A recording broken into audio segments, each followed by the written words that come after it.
আজকের স্পেন ও বেলজিয়ামের খেলায় দুর্দান্ত পারফরম্যান্স এ বিষয়ে বিস্তারিত শুনে নিন মেহেদী হাসানের প্রতিবেদন।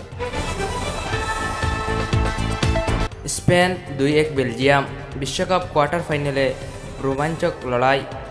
স্বাগতম ফুটবল প্রেমী বন্ধুরা। আজকের ফিফা বিশ্বকাপ কোয়ার্টার ফাইনালে মুখোমুখি হয়েছিল ইউরোপের দুই শক্তিশালী দল স্পেন ও বেলজিয়াম।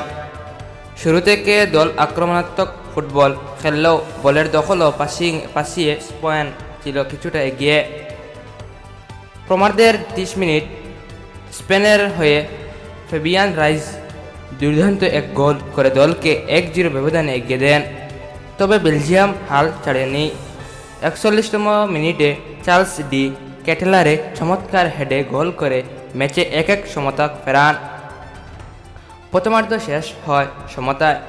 দ্বিতীয়ার্ধে দুই দল জয়ের জন্য সর্বোচ্চ চেষ্টা চালায়। আক্রমণ আর পাল্টা আক্রমণের ম্যাচ জমে উঠে।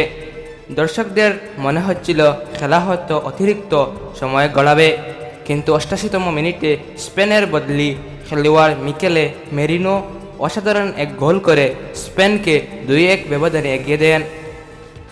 শেষ বাসি বাজার সঙ্গে স্পেনের খেলোয়াড় সমর্থকদের উল্লাসে মাঠ ভরে যায়। বেলজিয়াম শেষ মুহূর্তে পর্যন্ত চেষ্টা করলেও আর সমতা ফেরাতে পারেনি।